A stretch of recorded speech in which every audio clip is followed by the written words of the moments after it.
LLB यानी bachelor of law और LLM यानी कि master of law legal sector की सबसे बड़ी प्रोफेशनल डिग्रियां हैं। आमतौर पर 3 साल वाले LLB में ग्रेजुएशन के बाद एडमिशन लिया जा सकता है, जबकि 5 साल वाले LLB कोर्स में 12th के बाद एडमिशन लिया जा सकता है।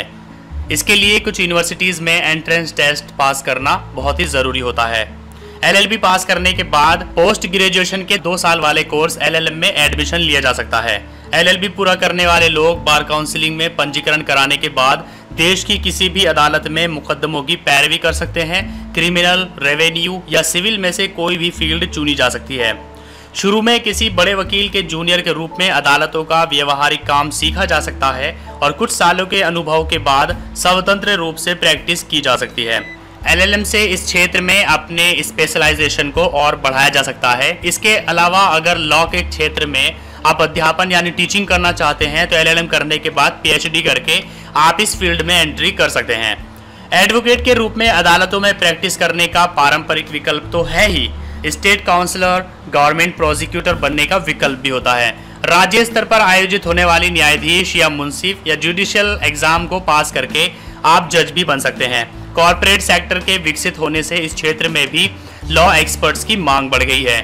हेलो एंड वेलकम दोस्तों, मैं हूं ईशान और आज के इस वीडियो में मैं आपको बताने वाला हूं कि LLB क्या है, LLB कैसे किया जाता है, क्या क्या क्वालिफिकेशंस है और LLB करने के बाद क्या क्या टॉप करियर ऑप्शंस मौजूद हैं। तो चलिए शुरू करते हैं।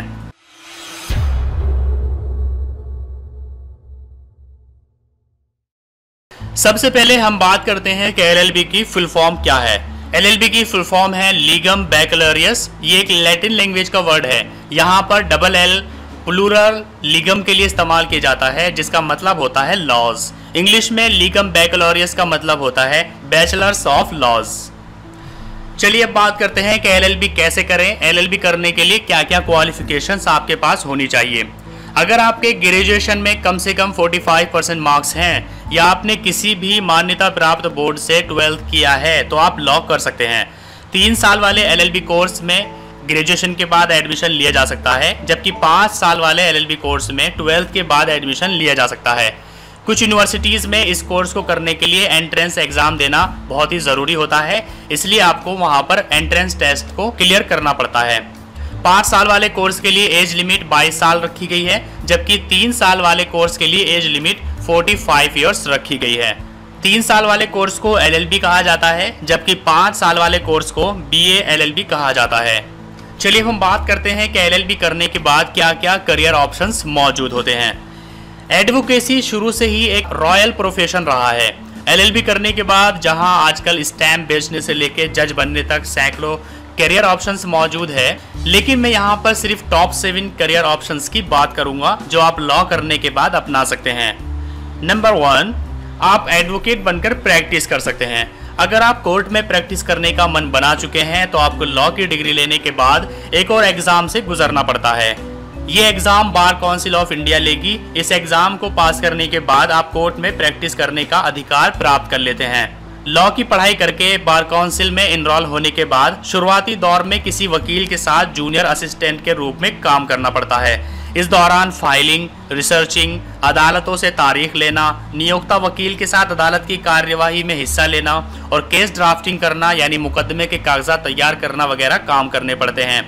अदालत से जुड़ी इन बुनियादी चीज़ों को समझने के बाद स्वतंत्र रूप से वकील के रूप में काम शुरू किया जा सकता है। नंबर 2, आप इन्वायरमेंटल लॉयर बन सकते हैं। इन्वायरमेंट लॉ में उन चीज़ों को नष्ट होने से बचाने की बात की जाती है जो हमें नेचर की तरफ से मिली हुई है। इन मामलों में कई बार PIL यानी पब्लिक इंटरेस्ट लिटिगेशन दायर की जाती है, जिसके लिए इन्वायरमेंटल लॉ में एक्सपर्ट लोगों की काफ़ी डिमांड होती है।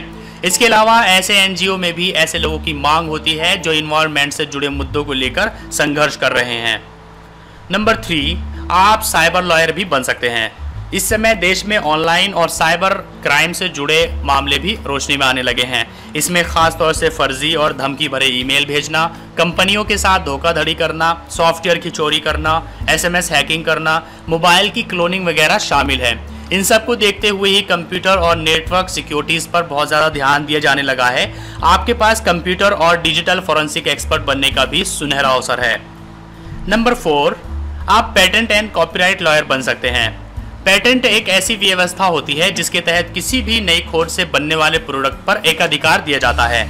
अगर कोई थर्ड पार्टी वो प्रोडक्ट बनाना चाहती है तो उसके लिए लाइसेंस लेना पड़ता है और उस पर रॉयल्टी देनी पड़ती है। इंटेलेक्चुअल प्रॉपर्टी बिजनेस कॉम्पिटेंस के की एरियाज के रूप में उभरा है। भारत में भी इससे जुड़े हुए प्रोफेशनल्स की काफी मांग है। नंबर 5, आप लेबर लॉयर भी बन सकते हैं। कर्मचारियों के अधिकार और उनकी समस्याओं के समाधान के लिए लेबर लॉ को बनाया गया है।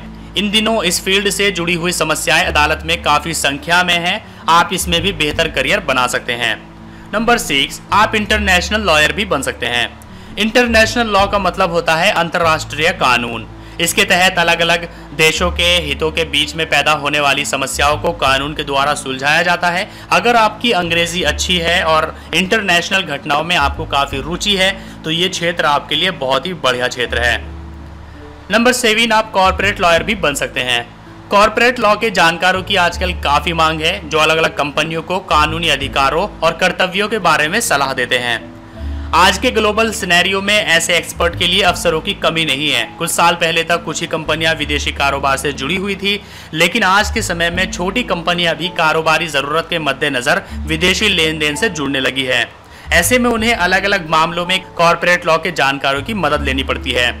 M&A, IPO, GDR, taxation, structure, finance, banking वगैरह ऐसे कई कार्य क्षेत्र है जहां कॉर्पोरेट लॉ फर्म्स द्वारा कंपनियों को सेवाएं दी जाती है।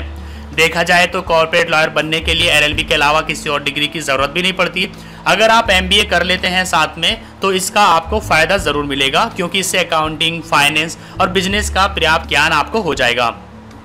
अगर आपकी रुचि कॉर्पोरेट लॉ में है तो अभी से या इस डिग्री के बाद आप बिना किसी देरी के जॉब की तलाश में जुट जाइए। किसी लॉ फर्म या किसी कंपनी के लीगल डिपार्टमेंट में अपने लिए रिक्तियों पर नज़र रखिए।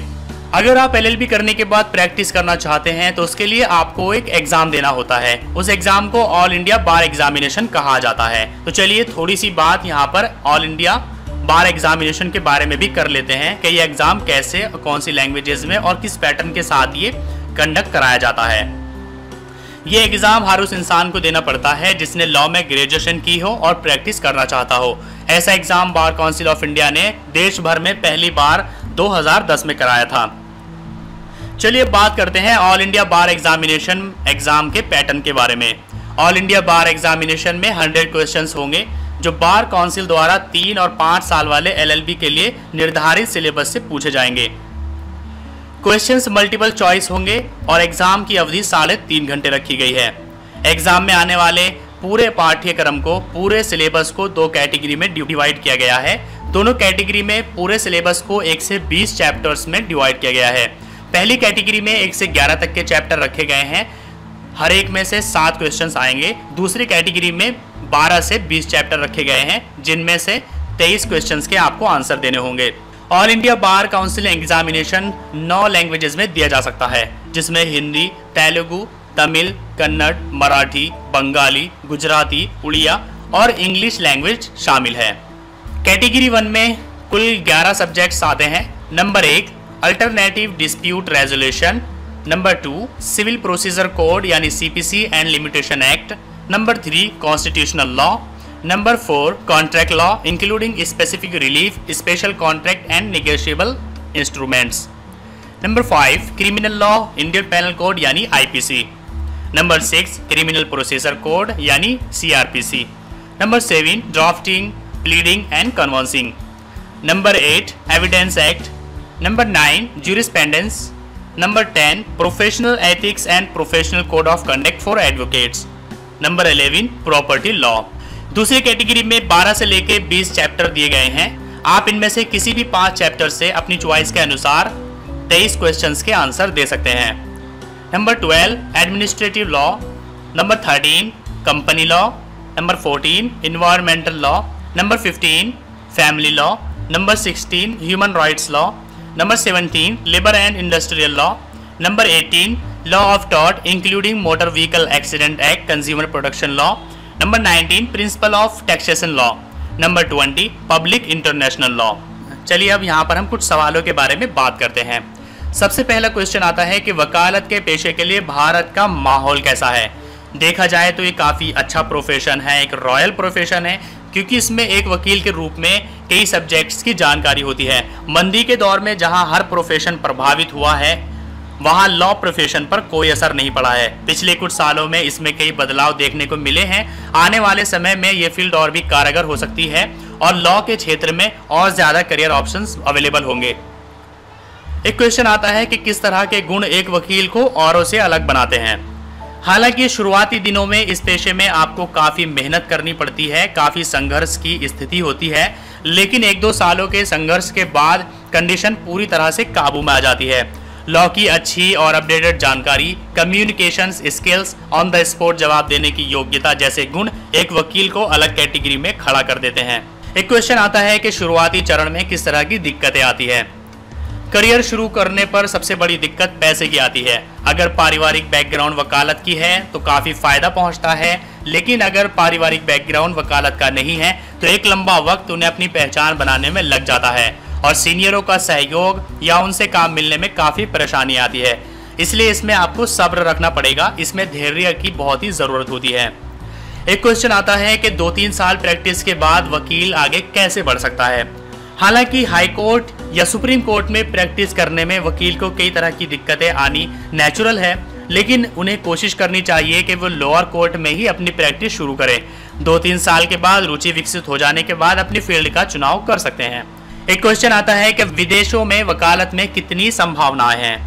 सच कहा जाए तो भारत से ज्यादा विदेशों में वकालत में संभावनाएं मौजूद हैं। आजकल बार काउंसिल ऑफ इंडिया ने विदेशी लोगों को यहाँ प्रैक्टिस की इजाजत दे रखी है। इसी तरह से यहाँ के लोग भी विदेशों में जाकर के प्रैक्टिस कर रहे हैं। अभी इसमें और भी खुला लैंडस्केप नजर आएगा। साथ ही कई सारी MNC और लॉ फर्म्स भी भारत में आ चुकी हैं। एक क्वेश्चन आता है कि रजिस्ट्रेशन संबंधी प्रोसेस क्या है। देखिए, जैसे ही स्टूडेंट अपना कोर्स पूरा करते हैं, चाहे वो BA LLB हो या LLB हो, तो उन्हें अपनी अटेंडेंस सर्टिफिकेट के साथ स्टेट बार काउंसिलिंग में अप्लाई करना होता है। स्टेट बार काउंसिलिंग एक एग्जाम कंडक्ट कराती है। उस एग्जाम के बाद उन्हें प्रैक्टिस से संबंधित लाइसेंस दे दिया जाता है, जिसके बाद एक एडवोकेट पूरे इंडिया में जहां चाहे वहां प्रैक्टिस कर सकता है। दोस्तों, इसके अलावा LLB करने के बाद एक और बहुत बड़ा करियर ऑप्शन मौजूद होता है और वो है जुडिशल। तो आप LLB करने के बाद जुडिशल में कैसे जा सकते हैं, जुडिशल में जाने के लिए आपको कौन कौन से एग्जामिनेशन को क्रैक करना पड़ता है, आप कैसे जज बन सकते हैं, क्या प्रोसेस है, इसके बारे में मैं अलग से एक वीडियो बनाऊंगा। इसलिए मैंने इस वीडियो में जुडिशल के बारे में बात ही नहीं की है। तो दोस्तों, अगर आपको ये वीडियो अच्छा लगा है तो इसको लाइक करिए। अगर आपके मन में कोई क्वेश्चन है तो आप नीचे कमेंट करके हमसे पूछ सकते हैं। इसके अलावा अगर आपने अभी तक हमारे YouTube चैनल को सब्सक्राइब नहीं किया तो मैं आपको सजेस्ट करूंगा कि अभी सबसे पहले हमारे YouTube चैनल को सब्सक्राइब करिए, ताकि इस तरह के नए नए वीडियोस आपको रोजाना सबसे पहले मिलते रहें।